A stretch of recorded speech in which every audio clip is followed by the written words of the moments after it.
চিটাং এয়ারপোর্টের ঘুষ বাণিজ্য এখনো পর্যন্ত বন্ধ নয়।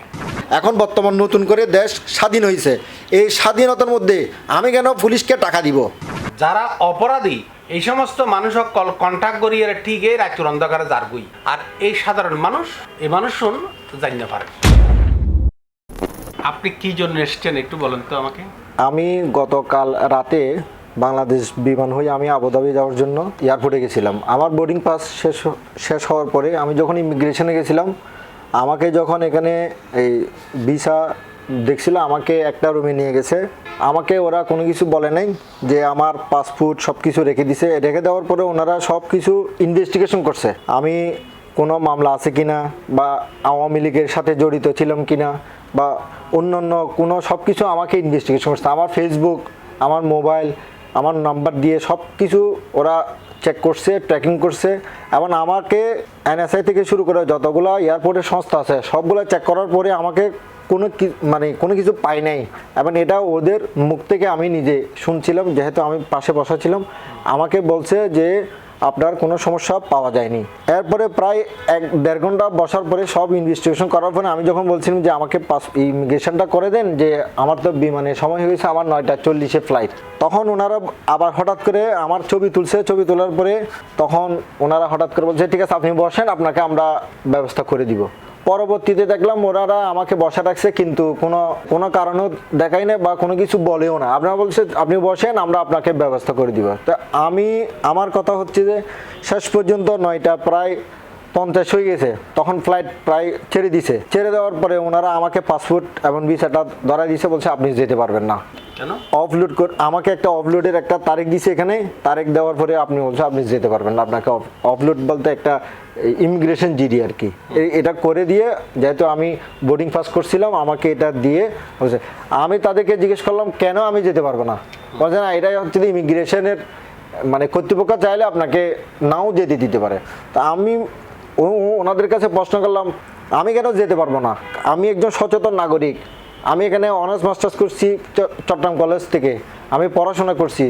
তাহলে আমি একজন শিক্ষিত নাগরিক হয়ে আমার বাবা যদি আমাকে বাইরের দেশে, বা আমি যদি নিজের টাকা ইনকাম করি, যেহেতু আমি একটা চাকরি করি প্লাস একটা ছোটোখাটো একটা ব্যবসা করি, একটা দোকান আছে আমাদের ওখানে, তাহলে আমাকে কেন যেতে দিবে না? ফাইনালি যেটা কি বলেছে, ফাইনালি পরবর্তী আমাকে কোনো কিছু জানাই নাই, বলছে না আপনি যেতে পারবেন না। পরবর্তী আমি অনেক পুলিশ ছিল ইমিগ্রেশনে, তাদের কাছ থেকে যে কোনো একজন থেকে আমি জানতে পারলাম ওরা আমি নাকি কন্ট্যাক্ট না করার কারণে আমাকে যেতে দেয় নাই। তা আমি চিন্তা করলাম আমি কেন এখানে একটা স্বাধীন রাষ্ট্রের নাগরিক হয়ে আমি কেন তাদেরকে কন্ট্যাক্ট করতে হবে, পুলিশকে টাকা দিতে হবে, কেন ঘুষ বাণিজ্য করতে হবে? এটা হচ্ছে তো আমার প্রশ্ন, আমাকে কেন যেতে দিল না? এমন আমি তাদেরকে বারবার বলার পরেও আমি যে আমার কোনো মামলা আছে কিনা, আমি কোনো রাজনৈতিক সাথে জড়িত ছিলাম কিনা, বা আমার ডকুমেন্টস কোনো ফেল আছে কিনা।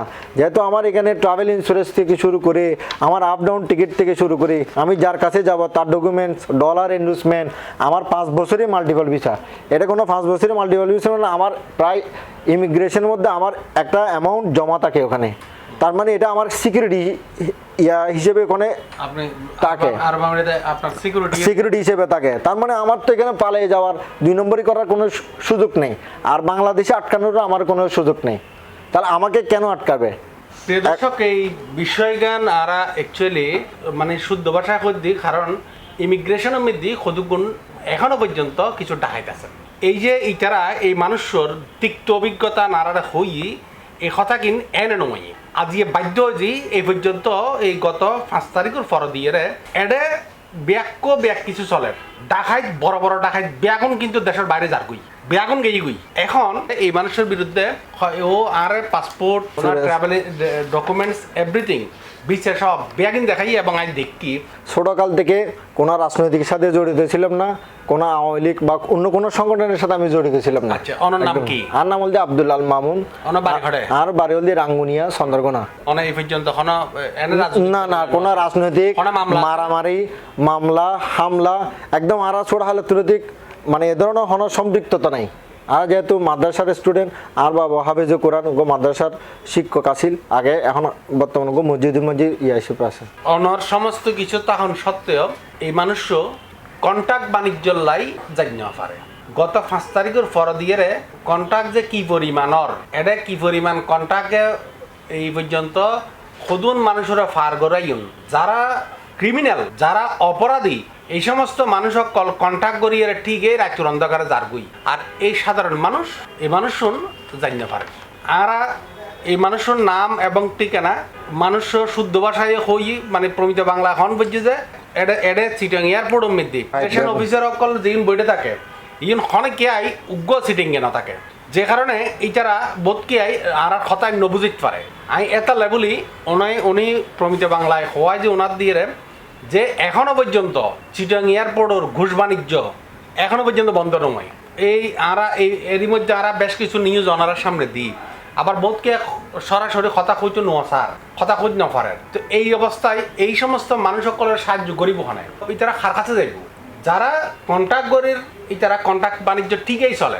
যদি আইনের মধ্যে ইয়ান থাকিও থাকে ইমিগ্রেশন যে কোনো পুলিশ অফিসার যদি ইয়ানের মধ্যে একখান আইনত থাকিও থাকে যে ইচ্ছে করলে যেখানে কি আর ন যাই বেলাই দিক তারে যদি ইয়ান থাকিও থাকে তাহলে আইরা এই আইন অবশ্যই রিমুভ করি বেলাই দাবি জানাই আর কত যে যদি কোনো কারণে অনেক যাইতে ন দন ইটার প্লেন ফেয়ার ইটাতে অবশ্যই বাংলাদেশ সরকারতে তুলি দেওয়ার দরকার জি ওর প্লেন ফেয়ার কিং খড়া দিব জি আর ও যে আজি আপ ডাউন টিকিট আছিল বাংলাদেশ বিমানত অনেক কষ্ট করিয়ে টিকিট করছে আজ অনেক দিন আগে অনেক ওর টিকিট বিচার চাইলে PM করতে দিবেন গ্রহণযোগ্য হনো জবাব না দেয় আর প্রধান উপদেষ্টা হইতে শুরু করি যারা উপদেষ্টা সকল আসন ওনার কাছে আর বিনীত অনুরোধ যে রাজনৈতিক সরকারের আমলমের এডে এই কন্ট্রাক্ট বাণিজ্য দিনের আলোর মতো পরিষ্কার আছিল কিন্তু আজিয়ে পরিবর্তিত পরিস্থিতির মধ্যে এই যে মানুষ সকলের কন্ট্রাক্ট বাণিজ্য ইয়েনের মধ্যে আবার শিকার হন এই যে বন্যার খাসলের এন্দি অপরাধী যেইন আছে চিটংর কয়জন অপরাধীরে ওনারা দরিত ফেজুন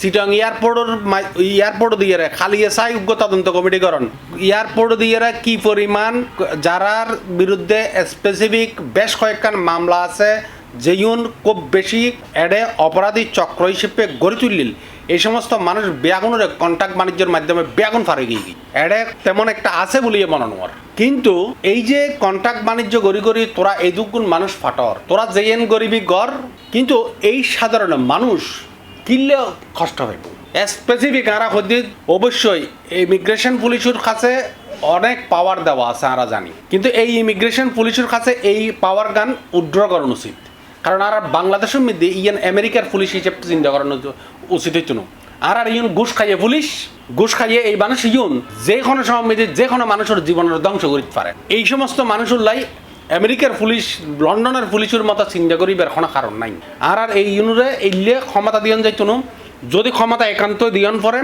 এই সময় মধ্যে এই তুন হইয়ারে এই যোগ্য আইন করক যে এই মানুষের প্লেন ফেয়ার বাংলাদেশ বিমান কর্তৃপক্ষ দিবে লাগব ইয়ানি তারা আইন দিয়ে দুর্নীতি লিখিত দম পড়ব আর এই মানুষের জীবনের মধ্যে কোনো অপরাধ না থাকলে মানুষের কিনলে ইয়া করিব যদি ইয়ান অপরাধী হয়ে থাকে আমি মনে করি যে ইটার দৃষ্টান্তমূলক একটা বিচারণ দরকার কারণ এই ফুয়া মানুষ জীবনের মধ্যে সামনে ওগো স্বপ্ন ক্রিয়েট করে যে স্বপ্ন ধ্বংস করিবার কোনো অধিকার কোনো ক্ষেত্রে নাই আর ইয়ানোর সুষ্ঠু তদন্ত দাবি করি উনি কথা কইবেলা রাজি হইয়ে কিন্তু বহুত মানুষ কথা কইবেলা রাজি নোয়ার ভয়ে কি হইতে কি আর গতকালকে আমি যখন একটা ফেসবুকে স্ট্যাটাস দিছিলাম অনেক মানুষ ফেসবুকের মধ্যে লেখালেখি শুরু করছে অনেকে কন্ট্যাক্ট করে নাই এই জন্য যেতে দেয় নাই পরবর্তী আবার কন্ট্যাক্ট করছে তাদেরকে যেতে দেওয়া হয়েছে মানে তারা প্রকাশ করতে পারতেছে না তারা যে ঘুষ বাণিজ্যের মধ্যে যারা পুলিশ ইমিগ্রেশন পুলিশ আছে তারা টাকা দিয়ে তাদেরকে ওরা পার করাই দিচ্ছে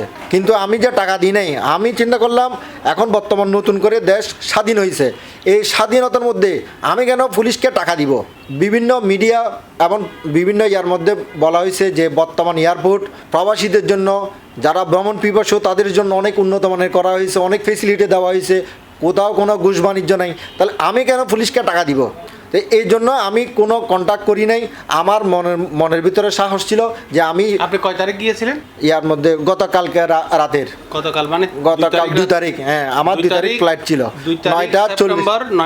9:40 ফ্লাইট ছিল বাংলাদেশ বিমান BG 127 এটা আমার ফ্লাইট ছিল আমার কথা হচ্ছে আমাকে কেন যেতে দিবেন না আর মূলত যেন কইতাম চাই এইটারা যারা 1994 সালে জন্মগ্রহণ করছি অনার্স মাস্টার্স করছি এইটারা একখান দুইয়েন দেশের মধ্যে যাইয়ারে পাসপোর্টটা ভারী করিব এরপরে ইউরোপ আমেরিকা তারা ভিসা দিবে চিন্তা করিব ইয়েন যে বাস্তবতা আর এই মানুষের জীবনের মধ্যে আর ইমিগ্রেশন পুলিশের খনকি আর যদি গাফিলতির কারণে এই ধরনের স্বপ্ন কিন্তু ধ্বংস হয় এই মানুষের আইনের খন জায়গা দিয়ে শাস্তি দেওয়া উচিত অনার একখানা হয়ে দিবেন অসংখ্য ধন্যবাদ